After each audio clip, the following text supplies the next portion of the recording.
Apakah cobaan akibat dosa yang kita lakukan dapat diringankan dengan melakukan banyak amal soleh seperti sedekah misalnya? Tentu saja Allah Subhanahu wa taala berfirman, A'udzubillahi minasyaitonirrajim, innal hasanati yudhibnas sayyi'at. Semua perbuatan amal soleh akan menghilangkan dosa-dosa. Sebagian ulama mengatakan dia akan memaafkan dosa-dosa itu di sisi timbangan amal hari kiamat dan akan meringankan atau bahkan mungkin ya, menjauhkan ya, atau lebih tepatnya meringankan cobaan yang akan datang. Karena setiap perbuatan dosa akan ada konsekuensi pembersihan sebagaimana sudah saya sebutkan tadi. Jadi tidak hilang sama sekali tapi akan ada cobaan tapi mungkin bisa meringankan. Setelah taubat nasuha, apakah dosa-dosa terdahulu akan ditanggung atau tetap dihisap? Tentu saja kalau di akhirat sudah tidak. Di dunia pun sebenarnya sudah tidak ada tulisan dosa, di akhirat juga sudah tidak akan ditimbang. Maaf, di buku amal tetap ada tulisan dosa, tetapi tidak dihisap lagi hari kiamat. Karena buku amal yang akan kita terima pada hari kiamat nanti, itu tetap akan tertulis semua, yang kecil dan yang besar. Sebagaimana dalam firman Allah Subhanahu wa taala, A'udzubillahi minasyaitonirrajim, waktu orang-orang kafir menerima buku-buku amal mereka, maka mereka mengatakan, mali hadzal kitabi la yughadiru shaghiratan wala kabiratan illa ahsaha. Buku apa yang kami terima ini? Buku yang tidak membedakan dari hal yang kecil dan hal yang besar. Di sini kata ulama tafsir yang dimaksud adalah dari kedipan mata pertama, hembusan atau tarikan nafas pertama, gerakan tangan pertama sampai dia meninggal dunia. Semuanya akan dicatatkan baginya. Kalaupun seseorang itu berbuat dosa, kemudian dia taubat, tetap tertulis di buku amalnya, tapi tidak ditimbang lagi hari kiamat. Agar dia tahu kebenaran tulisan tersebut. Dia akan lihat, oh pada umur 17 tahun pernah berzina, pada umur begini pernah buat dosa ini, lalu pada umur sekian dia bertaubat, maka dia tahu semua perbuatan yang dia lakukan. Dari yang kecil sampai yang besar. Tapi tidak ada lagi hukuman baginya kalau dia sudah taubat. Allahu a'lam. Tanda-tanda yang bagaimanakah yang harus diperhatikan bahwa Allah telah menurunkan azabnya bila dalam sebuah keluarga ada yang salah satu anggotanya tidak menjalankan syariat agama Islam dengan baik dan benar. Doa apakah yang dapat menolak musibah dan cobaan? Tentu kalau kesalahan yang terjadi di anggota keluarga dan dibiarkan, tidak dipungkiri, maka akan datang macam-macam. Minimal gangguan dari dia sendiri, orang itu. Ahli maksiat akan buat masalah tuh. Datang telat, mabuk lah, ganggu anggota keluarga yang lain lah. Karena nggak ada yang pungkirin itu, harus dipungkirin. Keluarga nggak ada yang bisa nasihatin, laporkan kepada aparat keamanan, penjarain dia, harus dihukum, nggak bisa. Harus dipungkiri. Kalau enggak maka dia akan mengganggu. Kalau tidak dia bisa berpengaruh pada yang lainnya. Sebagaimana saya bahasakan tadi, belatung kalau dibiarin di satu kue, dia akan memanggil teman-temannya itu. Nanti akhirnya kalau dibiarkan, orang tua yang membiarkan anaknya dalam kemaksiatan, anak tersebut lama-lama akan makin menguasai rumah, makin mengajak teman-temannya, makin menjadi-jadi. Bahkan sering kita tahu anak-anak yang narkoba, yang sering bergaul bebas, maka mereka akan menjual barang-barang dalam rumah, mengganggu orang yang lain. Yang memang harus dipungkiri, nggak bisa tidak. Kalau sudah ada sesuatu yang tidak nyaman dalam rumah, berarti itu masalah akibat dari dosa. Kalau dibiarkan maka akan merata ke seluruh rumah itu. Kalau doa tentunya cukup banyak doa ya, tapi boleh Anda menyampaikan doa Anda sendiri dengan menyampaikan kepada Allah Subhanahu wa taala agar Allah menjauhkan dari musibah-musibah, gitu kan. Cukup banyak doa-doa Nabi SAW. Misalnya kita meminta agar dijauhkan dari fitnah. Nabi SAW mengatakan, ya, jauhkanlah kami dari fitnah ma dhahara minha wa ma batan, dari fitnah-fitnah yang kelihatan atau tidak kelihatan, gitu kan. Kita memang boleh meminta. Kita meminta agar seluruh diri kita dan keluarga kita dijauhkan dari kemaksiatan kepada Allah Subhanahu wa taala, agar tidak datang cobaannya. Maaf, musibahnya. Karena cobaan akan datang, ya. Bagaimana jika orang tua kita masih banyak melakukan dosa besar seperti syirik dan Allah SWT sudah memperlihatkan adab atas dosa itu? Sebagai anak, bagaimana sikap kita, Ustaz? Seperti sikapnya Nabi Nuh alaihissalam kepada anaknya, kepada istrinya, Nabi Lut kepada istrinya, gitu kan? Nasihatin, luruskan semampunya. Selebihnya sudah urusan Allah Subhanahu wa taala. Tidak bisa lagi kita mencampuri itu. Sudah bukan tanggung jawab kita lagi. Tugas kita cuma mengingatkan, mendoakan, meluruskan. Sudah ingkar mungkar. Kalau sampai dia pun meninggal dalam keadaan kekufurannya atau kemusyrikannya, itu sudah pilihan dia sendiri. Karena peringatan-peringatan yang datang kepada dia pun dari lisan anaknya, dari orang sekitarnya, itu peringatan dari Allah Subhanahu wa Ta'ala. Saya pernah dengar bahwa kita harus sabar ketika tertimpa musibah atau cobaan, dan sabar tersebut dari pertama kali musibah dan cobaan tersebut menimpa kita. Seringkali kita baru sadar atau sabar seiring berjalannya waktu, dan belum bisa sabar pada saat pertama kali musibah, cobaan. Bagaimana penjelasannya Ustaz? Hadis sahih riwayat Imam Muslim berbunyi, kata Nabi SAW, innamas sadmatu fil ula, sesungguhnya cobaan sabar yang sangat menentukan itu di awal musibah datang, di awal cobaan datang. Jadi kalau pas kita bangun tidur sakit, kemudian langsung kita sabar pada saat itu, menerima takdir Allah dan ikhtiar cari jalan keluar, maka dipastikan setelahnya akan mudah. Itu makna daripada hadis. Tapi kalau kita dari awal tidak sabar, maka pahalanya kurang, dan nanti sabar setelahnya tidak maksimal, tidak seperti waktu awal ditimpa cobaan atau musibah tadi. Itu yang dimaksud dengan hadis. Apakah ada sebab akibat jika seorang ayah menjadi koruptor dan anaknya menjadi pencuri, tetapi mencuri hanya di rumah orang tuanya sendiri, mencuri harta orang tuanya. Orang tuanya tahu kalau si anak lah yang selama ini suka mencuri hartanya, tapi orang tua takut negur anaknya, khawatir anaknya minggat dari rumah orang tuanya. Pasti itu. Ayahnya mencuri, anaknya mencuri. Dan sunnatullah, dia mencuri, harta itu juga dicuri oleh anaknya. Dan Allah SWT ingin memberitahukan kepada dia tentang masalah yang sedang dia hadapi. Betapa tidak enaknya kalau barang seseorang diambil. Barangnya pun sendiri kalau diambil oleh anaknya, dia merasa nggak nyaman. Ada orang subhanallah anaknya narkoba, jual macam-macam barang di rumah sampai habis. Itu cobaan. Dia juga mencuri soalnya. Al-jaza min jinsil amal, kata Nabi SAW. Balasan akan datang sesuai dengan kadar perbuatan seseorang. Kadar perbuatan seseorang. Ya.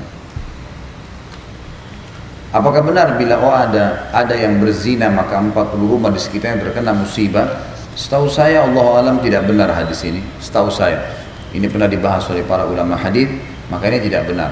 Tapi kalau ada orang berbuat zina, bukan cuma 40 rumah, rumah itu sendiri. Kalau tidak diluruskan, di rumah itu akan datang musibah. Bukan cuma 40 rumah ke sebelahnya, di rumah itu saya sudah datang musibah. Begitu pula dengan tetangga-tetangganya yang tidak memperbaiki masalah itu.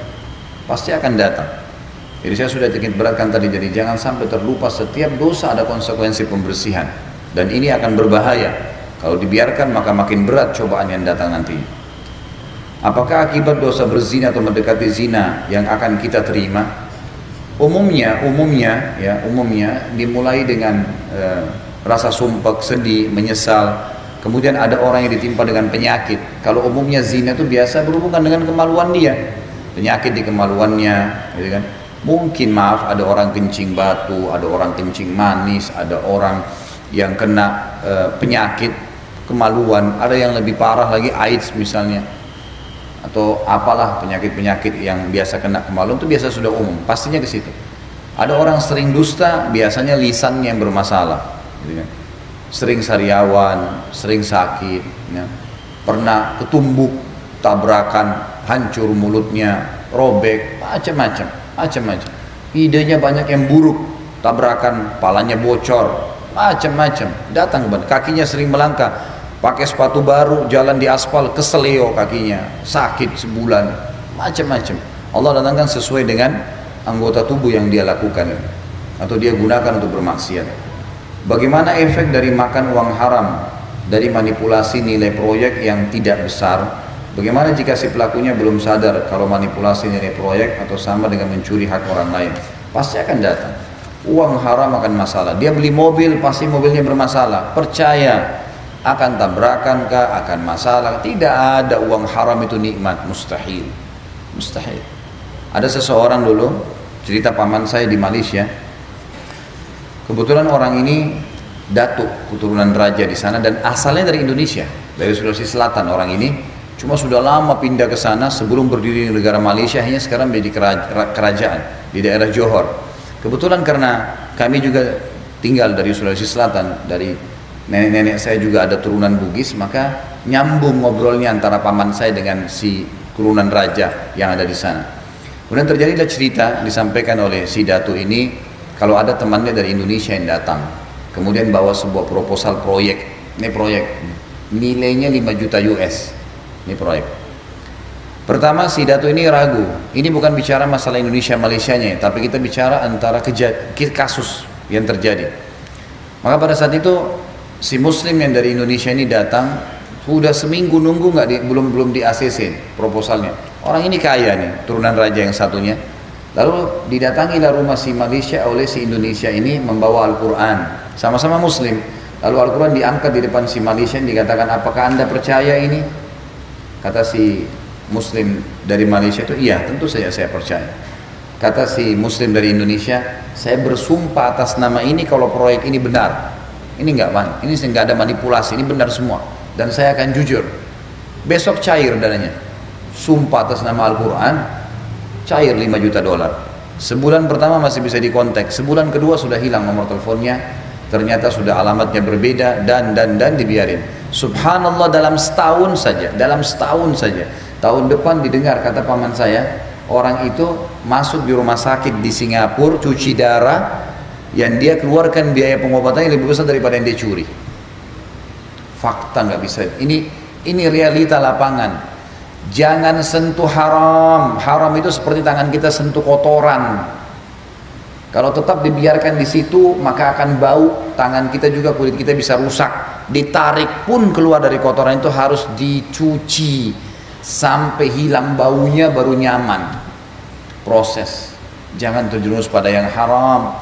Itemnya sedikit, hukumannya berat. Nikmatin yang halal, itemnya banyak dan berpahala. Kenapa harus yang haram, teman-teman sekalian? Curi harta warisan keluarganya lah, manipulasi data kantor lah. Untuk apa? Untuk apa? Kita punya kapasitas di tubuh kita, Bapak Ibu sekalian. Perut kita maksimal 2 piring nasi, nggak lebih dari itu. Untuk apa Anda curi uang miliaran tuh? Untuk apa? Untuk apa? Mata kita punya kapasitas sampai tembok ini saja, lebih dari itu nggak ada lagi. Nggak usah pusing dengan keadaan orang lain. Tangan kita ini jangkauannya sampai di sini saja, kaki kita cuma 1 meter saja jaraknya. Mau langkah 2 meter loncat, bisa robek celananya, bisa jatuh. Jangan lampaui kapasitas. Untuk apa? Tanah yang Anda perebutkan sampai bunuh-bunuhan dengan kerabat, sampai merampas haknya orang lain, itu kalau kita naik pesawat nggak ada lagi nilainya tanah itu. Biarpun di Menteng, tanah yang paling mahal, anggap 1000 kali 1000 meter di Menteng, mahal sekali. Naik pesawat sudah nggak kelihatan tuh tanah. Mobil yang Anda banggakan selama ini mereknya terkenal, naik pesawat coba, cuma seperti gentong yang jalan, malah seperti semut yang kecil, nggak ada nilainya. Apa yang mau dibanggakan? Dunia ini semua kemasan dan kiasan saja. Jangan terpengaruh. Apa bedanya antara orang yang tidur di emperan jalan, teman-teman sekalian, tidak pakai kasur, nggak pakai selimut, dengan orang tidur di ranjang ratusan juta, rumahnya, kamarnya marmer, pakai AC mewah? Demi Allah, yang beda hanya kemasan dan kiasan. Ini dianggap mewah bagus, ini tidur di emperan jalan. Tujuannya tidur. Bisa saja orang di emperan jalan itu lebih nyenyak tidurnya. Apa bedanya orang makan di daun pisang dengan piring emas? Kemasan dan kiasan. Tujuannya makan. Jangan melampaui kapasitas. Orang yang berbuat dosa ini melampaui kapasitas. Riba, kenapa? Paksain diri harus KPR. Kalau saya nggak KPR, saya nggak punya rumah. Subhanallah. Sabar akhi, sabar ukhti. Kontrak, nggak apa-apa, nggak aib. Nanti saya nggak punya rumah. Kenapa kalau nggak punya rumah di dunia? Kenapa? Tangannya putus? Enggak. Kejar tuh istana di akhirat sana yang abadi, bukan dunia. Nabi Muhammad SAW rumahnya dari tanah liat. Sampai Umar bin Khattab nangis waktu masuk rumahnya. Kalau ada rezeki, alhamdulillah, rumah mewah, mobil nggak masalah. Tapi di sini tidak boleh dari yang haram. Nggak ada gunanya. Untuk apa kita nikmatin mobil yang bagus, rumah yang mewah, makanan mewah, tapi dari haram semua. Dan ini subhanallah seperti orang masukkan racun ke badannya loh. Semewah apapun buah-buahan itu, makanan itu, sehebat apapun vitamin yang diambil dari uang haram, wallahi teman-teman sekalian, demi Allah jadi penyakit buat Anda. Sesederhana pun makanan, walaupun gorengan pakai minyak bekas di pinggir jalan tapi dari uang halal, wallahi bisa jadi kesehatan buat Anda. Tolok ukurnya adalah halal haramnya Allah. Ini hati-hati. Jangan lampaui kapasitas, nggak ada gunanya. Jangan paksain diri. Pujian orang, kamu hebat ya, kamu luar biasa ya, kamu gagah ya, kamu cantik ya. Dan cacian orang, kamu kesian ya, kamu kampungannya, sepanjang lidahnya. Mau diapain tuh? Mau dapat apa setelah itu? Bangga kena mobil hasil curian, subhanallah. Gimana? Teman-teman sekalian, hiduplah di dunia, kata Nabi SAW, kun fid dunya gharibun, kul fid dunya ya, gharibun aw abirus sabil. Jadikan dirimu dunia seperti orang yang asing atau orang yang lewat saja. Nikmatin yang Allah mudahkan dan jangan paksakan diri melampaui kapasitas. Bagaimana hubungannya musibah antara akibat ulah dosa manusia dengan fenomena alam? Karena bencana juga ada dilihat dari segi sains. Kalau musibah datangnya tadi merata, itu fenomena alam pun akan berpengaruh. Masalah banjir, badai segala itu karena dosa yang dilakukan, kerusakan dilakukan oleh manusia. Kalau cobaan itu tidak ada hubungannya sama fenomena alam. Cobaan datang pribadi secara individu, dan sudah kita rincikan tadi. Tentu saja ada hubungannya. Fenomena alam akan berhubungan dengan masalah perilaku manusia yang membuat kerusakan di muka bumi. Apakah mempunyai anak laki-laki yang sulit untuk sholat berjamaah di masjid termasuk cobaan atau musibah dari Allah yang datang kepada kita? Apakah musibah tersebut karena dosa-dosa yang telah kita perbuat? Jadi bedakan ya, musibah itu umum. Jangan lagi digunakan istilah ini kecuali kepada individu. Musibah itu yang merata, kayak tadi tsunami, gempa, banjir, umum yang kena. Kalau anak bapak ibu tidak sholat, itu cobaan anda pribadi. Cobaan istilah dalam bahasa Indonesianya. Kalau yang umum tadi musibah atau bencana, jangan dicampur adukan, beda soalnya. Dan saya sudah sebutkan sebabnya masing-masing tadi.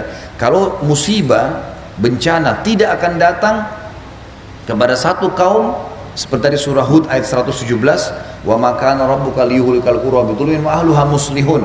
Sesungguhnya Tuhanmu hai Muhammad tidak akan membinasakan satu kaum, satu negeri dalam keadaan zalim sementara penduduknya berbuat baik. Nggak mungkin. Kalau cobaan datang, nah cobaan ini karena tidak sholat bisa saja, nah, karena anda gitu kan, sebagai orang tua, kenapa dari kecil nggak disuruh sholat? Oh kesian masih kecil, anak-anak nggak apa-apa tidur subuh nggak apa-apa, jangan dibangunin. Salah nih dari awal. Anak-anak anda nggak pakai jilbab, dari kecil pakai jilbab, dari bayi. Jangan nanti sudah besar baru suruh pakai jilbab, dia sudah banyak temannya, udah mulai banyak pilihannya. Anak saya dari bayi pakai jilbab, saya bilang istri saya. Orang mau bilang panas, biarin dia ngomong. Cantik juga kok kelihatan, lucu juga kok kelihatan. Panas, topi juga panas sama. Tapi anak saya efeknya umur 2 tahun, Bapak Ibu sekalian. Anak saya pribadi, pengalaman saya, umur 5 tahun. Umur 5 tahun. Tidak mau keluar rumah, pintu rumah kalau nggak pakai jilbab. Gara-gara saya biasakan dari kecil. Nangis nggak mau keluar. Waktu saya mau jemput pulang dari ceramah ke rumah saya ajak dia sama kakaknya pergi ke supermarket dekat rumah. Saya naik motor, kakaknya sudah keluar pakai jilbab. Adiknya, ini 6 tahun, adiknya 5 tahun. Nggak mau keluar rumah. Saya panggil, nak, ayo nak, nggak mau keluar. Saya masuk ke dalam depan pintu, di dekat pintu, lagi ngisap jarinya, ketakutan, nangis. Terus saya bilang, kenapa nak? Umi belum kasih jilbab. Nggak mau keluar rumah. Gara-gara saya selalu bilang sama dia, nak, Allah haramkan wanita keluar tanpa jilbab. Haram. Bukan karena ayah, bukan karena abati, saya dipanggil abati. Tapi karena Allah yang memerintahkan. Ingat, kalian akan dihukum sama Allah. Ya, ini selalu tertanam dalam diri mereka. Alhamdulillah tertanam tuh, tertanam. Sholat, ibadah, semua tanamkan. Jadi jangan heran kalau anda tidak pernah ajarkan terus tiba-tiba anak kita mau melakukan tanpa sebab, ini nggak bisa. Sekolahnya dianggap kampungan kalau sekolah di pesantren. Kalau sekolah agama itu wah kuno, nanti mau kerja apa? Subhanallah. Nanti kalau mati ditimbang apa? Itu yang ditanya. Bukan mau kerja apa. Rezeki sudah ditentukan sama Allah. Apa memang orang kalau belajar agama nggak rezeki, nggak ada rezeki, nggak makan? Ini salah ini. Pemahaman yang keliru sekali. Malah terbalik, ayat-ayat Al-Quran menjelaskan orang makin patuh kepada Allah, Allah akan berikan rezeki. Ya. Allah SWT mengatakan, wa may yattaqillaha yaj'al lahu makhraja. Surah At-Talaq, surah nomor 65 ayat 2 dan ayat 3. Siapa yang bertakwa sama Allah, Allah akan berikan kepadanya jalan keluar dari masalahnya. Wa yarzuqhu min haitsu la yahtasib. Dan Allah akan berikan rezeki dari tempat tidak disangka-sangka. Jadi jelas, ya, larikan ke agama teman-teman sekalian. Jadi kalau saya melihat masalah bapak ibu ini yang bertanya masalahnya tidak sholat, ini cobaan anda pribadi karena anda sendiri teledor, tidak mengajarkan dari kecil.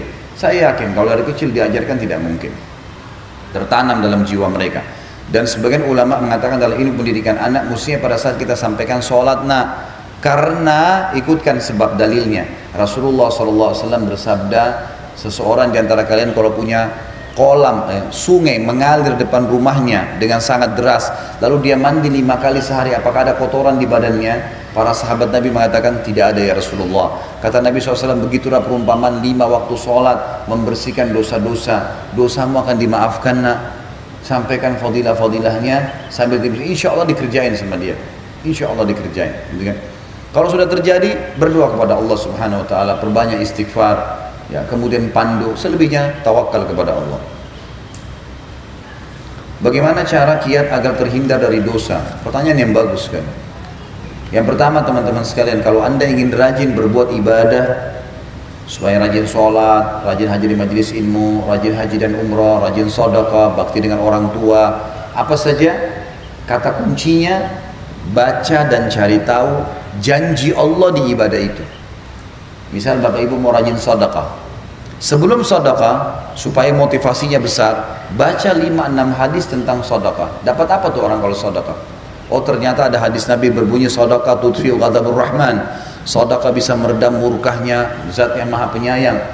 Dalam hadis lain dikatakan manakah samalun min sedekah, tidak akan berkurang harta orang hamba karena sedekah, malah bertambah. Dibaca 5-6 hadis, insya Allah kita akan termotivasi mengerjakannya. Sholat malam pun tanpa jam beker anda bisa lakukan. Coba sebelum tidur baca fadilahnya. Fadilah sholat malam, dapat apa sih kalau sholat malam itu? Oh kalau tertinggal sepertiga malam Allah turun ke langit bumi, kemudian bertanya kepada malaikat, apakah ada yang minta tolong saya tolong, ada yang punya hajat saya penuhi, apakah ada yang bertobat saya ampuni. Dapat sesuatu tuh, janji Allah dibaca di setiap amal yang kita ingin kerjakan. Yang kedua, kalau kita ingin meninggalkan dosa, ini tadi bagaimana caranya menghindar? Cari tahu ancaman Allah di dosa itu. Bapak ibu masih riba, masih dusta, masih zina, masih banyak kelalaian, cari tahu, coba baca buku. Sekarang tidak bisa sempat beli buku, bisa ketik di Google apa saja, dosa-dosa riba, hukuman zina, hukuman dusta, hukuman durhaka dengan orang tua. Baca tuh artikel-artikel teman-teman, banyak di situ. Baca tuh ancaman Allah, ayatnya, hadisnya. Pasti wahyu itu Bapak ibu sekalian berbicara dengan hati manusia. Insya Allah baca 5-6 hadis ancaman tentang riba, tentang zina, membuat kita meninggalkannya. Jadi cara yang paling pertama adalah baca ancaman dosa yang kita ingin lakukan atau yang setan goda kita untuk melakukan. Ini yang pertama. Sehingga kita punya tameng nih, oh ini nggak boleh nih, saya punya penghalang, nggak bisa saya melangkah. Yang kedua teman-teman sekalian, hindari semua fasilitas dosa. Semuanya, apa saja. Teman-teman, tontonan, bacaan, hindari semua, jauhi semua. Jauhi semua. Mau dikatakan anda kolot kah, bodoh kah, kampungan kah, biarin. Orang ngomong sepanjang lidahnya, biarin dia ngomong, terserah. Nah, saya nentukan saya selamat atau tidak kok. Teman-teman tidak mungkin bisa menyelamatkan kita, gitu kan? Kalau kita meninggal, paling teman itu bisa menangis di atas liang lahat, tapi kita disiksa di bawah karena perbuatan kita sendiri. Tanggung jawab masing-masing. Maka tinggalkan semua fasilitas di situ. Teman-teman yang hanya buang-buang waktu, cerita-cerita tentang keburukan hanya akan membawa kita pada masalah. Cari orang-orang yang soleh, azan ke masjid, ceritanya selalu majelis ilmu, hafal Al-Quran. Itu teman kita sekarang. Saatnya hijrah. Di muka bumi cuma ada 2 jalan, tentukan dari sekarang. Jalannya Allah Azza wa Jalla, la ilaha illallah, tidak ada Tuhan selain Allah. Ini jalan yang benar, ikutin, masuk surga, abadi di dalamnya. Juru bicaranya adalah nabi-nabi, penyambung lidah Nabi Muhammad SAW adalah para ulama, penyebar lisannya para ulama, para dai-dai. Hadiri majelis ilmu seperti ini, anda akan tuntun ke jalannya Allah yang membawa ke surga. Hati akan tentram, iman terasa, ada tambahan ibadah, merasa khawatir berbuat dosa, itulah jalan yang benar tuh. Yang kedua, dan ini jalan yang sesat, nyimpang, jalannya iblis, jalannya syaitan. Juru bicaranya penyihir, penyamun, ya, peramal, ya, itu semuanya, dan ahli maksiat. Berteman sama mereka, terbawa ke jalan syaitan, ujungnya neraka. Kalau cuma cerita tentang klub malam, karaoke lah, inilah, pacaran lah, udahlah, silakan anda bicara, terserah. Saya tidak akan seperti itu. Pindah, cari orang-orang yang soleh. Mandi, besok ketemu ya, nanti malam majelis taklim di masjid ini ya, nanti majelis taklim sana besok ya, tadi Ustadz itu bahas masalah ini ya. Terus lalu yang diputar di radionya, di TV-nya, semuanya ceramah. Dari ceramah ke ceramah, dari ilmu ke ilmu, dari ilmu ke Quran, tidak ada lain. Syaitan godain, tadi kan kamu sudah ceramah 2 jam, sekarang saatnya hiburan, dengar dangdut. Enggak ada dangdut lagi, selesai. Dangdut, rock, pop, semuanya itu silakan lempar jauh di lautan sana. Sekarang sampai sisa umur hidup saya semuanya Al-Quran. Itu aja, Al-Quran tidak baik kalau bacaannya benar, apalagi mau bicara masalah hafal. Masih sibuk dengan yang lain, tidak bisa ketemu antara Al-Quran dengan musik, mustahil. Seperti air sama minyak, kalau masih dengar musik nggak bisa dengar Al-Quran, nggak bisa masuk dalam hati. Coba seminggu 2 minggu tinggalin tuh musik, saya nggak mau dengar Al-Quran terus. Syaitan godain, anggap orang tawarin produk, kaca mobil nggak diturunin, biar dia teriak setengah mati, nggak tahu. Jangan gini, tetap putar besar-besar tuh ceramah, sebagaimana orang putar musik sampai mau pecah kuping telinganya gitu. Putar tuh ceramah, dengarin, harus begitu. Lihat hasilnya setelah 2 minggu bagaimana, pasti berbeda. Maka harus diperhatikan masalah seperti ini. Dulu saya meninggalkan sholat selama bertahun-tahun, apakah harus dibayar dengan melakukan sholat-sholat sebanyak yang saya tinggalkan? Sekarang saya sudah tobat. Tidak ada qada sholat bagi orang yang meninggalkan secara sengaja. Ini punya dalil, hadis Bukhari, bahwasanya seorang wanita datang kepada Aisyah radhiyallahu anha dan berkata, wahai Aisyah, kenapa kita disuruh oleh Rasulullah SAW mengqadha puasa Ramadan? Kalau ada utang Ramadan harus bayar, sementara kami atau kita tidak disuruh qadha sholat. Lalu Aisyah berkata kepada dia, aharuriyun anti? Apa kamu dari wilayah Haruri? Haruri ini wilayah di Irak, penuh dengan kelompok Khawarij. Khawarij ini memiliki pemahaman yang aneh-aneh. Di antaranya mereka bilang, orang kalau tidak sholat 50 tahun harus qadha tuh sholat semuanya. Maka Aisyah sudah dengar, ini di zaman sahabat sudah ada kelompok ini nih. Di Indonesia sekarang malah masih ada juga mewariskan masalah itu. Semoga Allah berikan hidayah gitu. Maka kata perempuan tersebut, bukan, saya dari Madinah, saya bukan dari sana, saya mau tahu hukumnya. Lalu kata Aisyah, kami diperintahkan untuk mengerjakan untuk mengqadha puasa dan tidak diperintahkan untuk mengqadha sholat. Jadi nggak ada qadha. Qadha itu hanya ada kalau anda lupa atau gitu kan, memang ketiduran, subuh misalnya bangun jam 7 tetap sholat, kan ada uzur syar'i. Tapi kalau orang sengaja tinggalkan, nggak bisa. Duhur ini anda dengar, misalnya tadi subuh anda tidak sholat, kemudian sekarang duhur dengar ceramah baru sadar, oh ternyata wajib ya harus saya kerjain. Apakah saya kerjain subuhnya? Udah nggak bisa, tinggal taubat kepada Allah. Ya kosong buku amalnya, konsekuensi. Siapa suruh anda terlambat belajar, gitu kan? Harus cepat belajar, nggak usah tunda. Seperti itulah. Ibu saya tidak bisa mengaji, baca Al-Quran dan sekarang dalam keadaan sakit. Pertanyaan saya, apakah itu adalah ujian bagi anaknya? Tentu saja bukan ujian bagi anaknya, karena anak tidak bertanggung jawab mendidik orang tuanya. Yang wajib bertanggung jawab siapa? Orang tua ke anak. Ini bukan ujian buat anaknya. Artinya anaknya menjadikan sebagai lahan dakwah, mendakwai orang tuanya, membantunya untuk belajar semampunya. Dia juga harus menyelamatkan dirinya sendiri. Jika saya sebagai anak berusaha untuk selalu khatam Al-Quran setiap bulan 2 kali untuknya atas ridha Allah, apakah bisa mengurangi dosa dan meringankan penyakit ibu saya? Ini tidak pernah ada dalil menjelaskan. Orang tua kita hidup, kita baca Al-Quran, niatkan supaya orang tua kita jadi baik. Allahu alam, ini masih khilaf di antara ulama tentang masalah ini. Tapi yang benar adalah doakan, doa sudah pasti. Doakan, nasihatin, ini yang ada dalam syariat kita. Ya.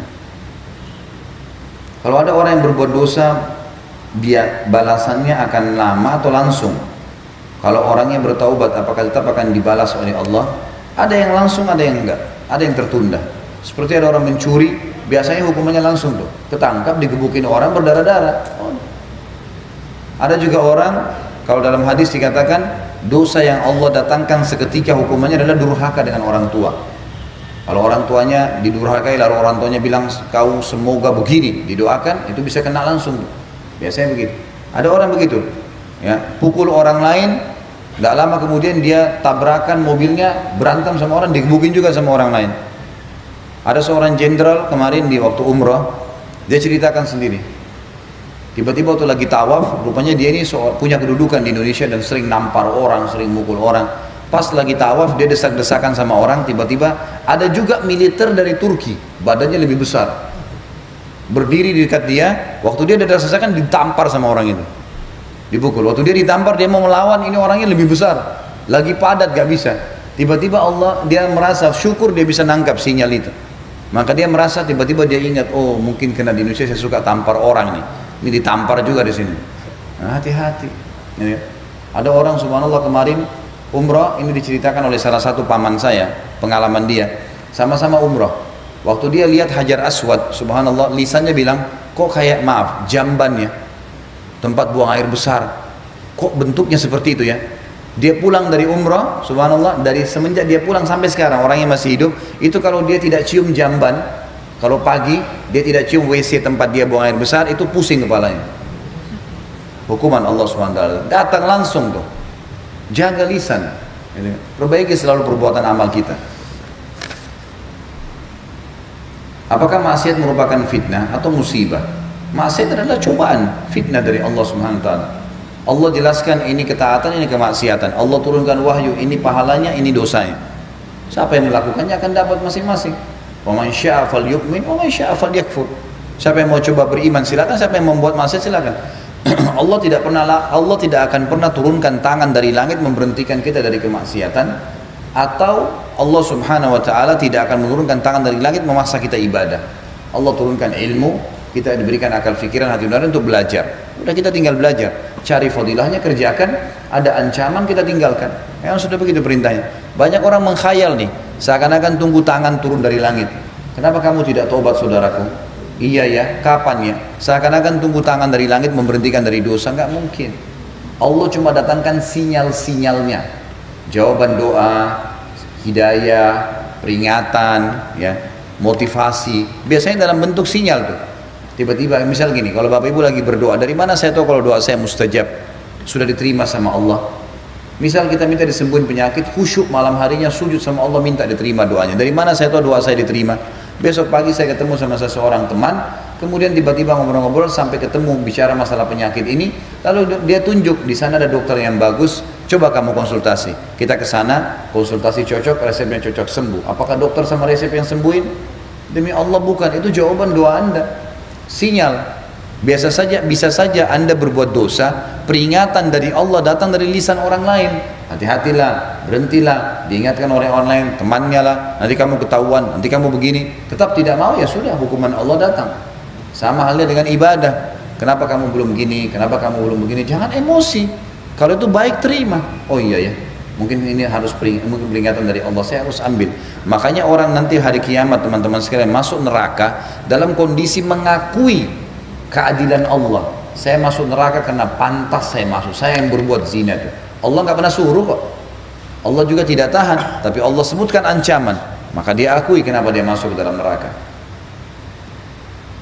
Kemudian apabila yang bermaksiat telah dihukum di dunia, misal apakah itu menghapus dosanya, seperti orang zina dirajam sampai mati, atau orang membunuh dikisos dengan dipancung, walaupun keluarga yang terbunuh masih belum ridho? Mohon jelaskan beserta dalilnya Ustaz. Tentu saja ya. Kisos itu hukum Allah SWT, pencuri dipotong tangannya, orang yang membunuh dipenggal, itu sudah hukuman di dunia. Artinya di akhirat tidak ada lagi hukumannya, nggak ada lagi hukumannya.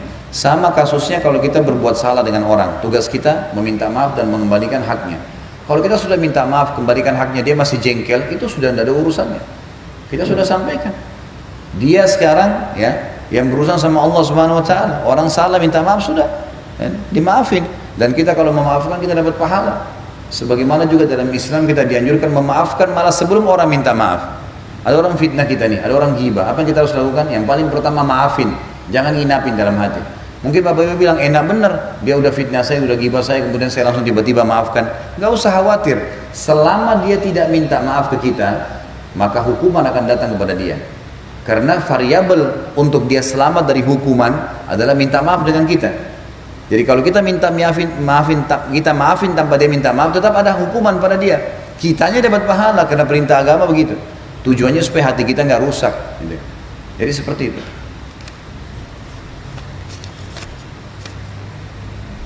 Apakah siksa tetap ditimpakan apabila orang sudah bertaubat dan telah diampuni dosanya oleh Allah SWT? Jika iya, apakah akan tetap dihisab pada saat yaumul hisab nanti?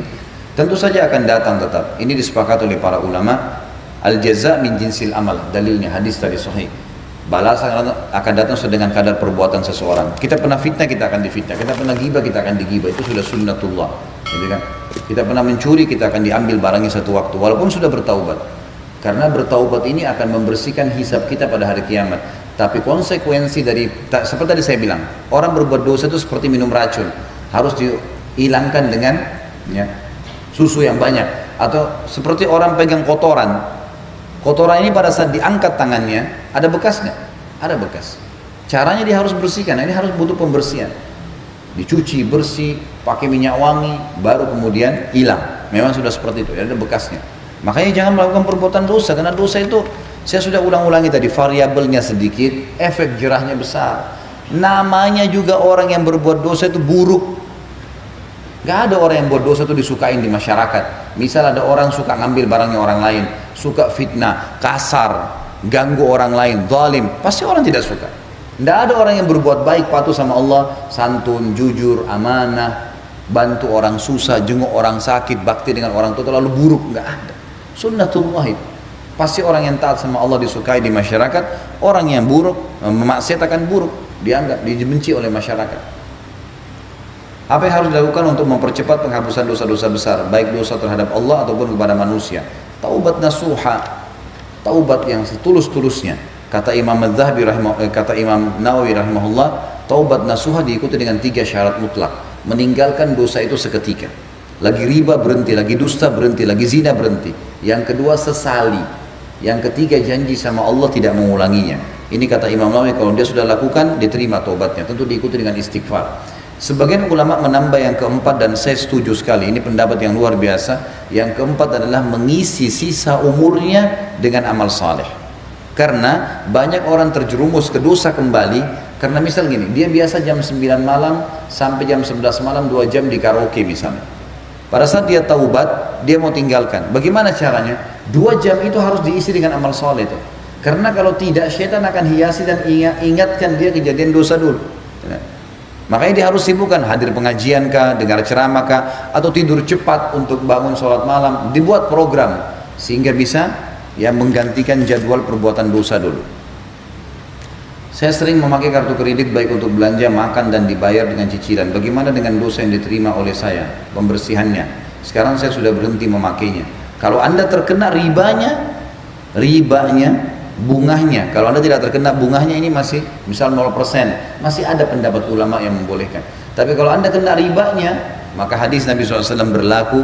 Kata Nabi SAW, 1 dirham riba lebih berat daripada 36 kali berzina. 1 dirham riba dalam hadis lain lebih berat daripada menzinai ibu sendiri. Untuk apa teman-teman sekalian? Untuk apa sekarang? Kenapa kalau Anda nggak nyicil? Coba saya tanya, dalam riba apa masalahnya? Coba renungi baik-baik. Masalahnya saya nggak dapat produknya. Sabar akhi, sabar ukhti.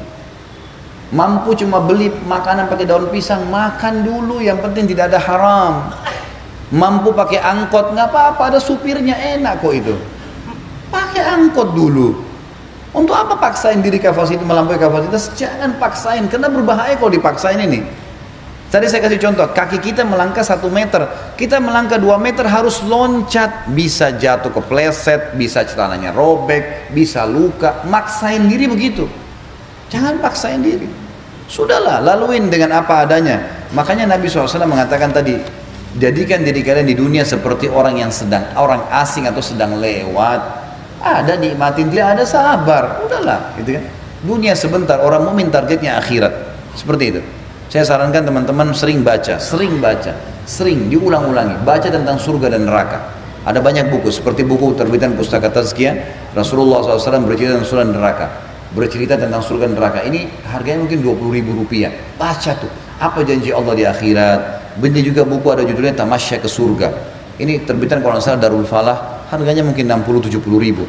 Baca tuh bagaimana janji-janji di surga. Nanti kita lihat dunia ini jadi kecil, jadi kayak gak ada apa-apanya kalau sudah baca yang begitu-begitu. Dan itu sebuah janji ya, janji Rabbul Alamin, alam Tuhan alam semesta, ini bukan janji saya. harus diyakini kebenarannya. Apakah orang yang berzina lalu taubat nanti dimasukkan neraka dulu atau tidak? Tentu saja tidak. Nggak ada lagi hisab hari kiamat. Kalau dia sudah taubat di dunia, kembali kepada hadis Nabi SAW, at-taubat tajubbu ma qablaha. Taubat akan membersihkan dosa-dosa yang sebelumnya. Nggak ada hukuman lagi hari kiamat. Tapi konsekuensi dari perbuatan dia dalam pembersihan ada di dunia. Pembersihannya ada, prosesnya. Apakah seseorang yang jarang sholat, apabila dapat masalah, apa itu bisa disebut musibah atau azab? Tentu saja. Tentu saja. Pasti dari dosanya dia.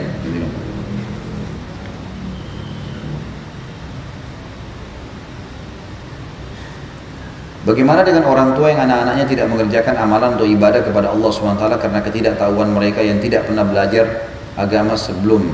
Apakah masalah-masalah yang terjadi dalam kehidupan anak-anaknya merupakan azab di dunia? Bagaimana yang harus dilakukan orang tua selain bertaubat?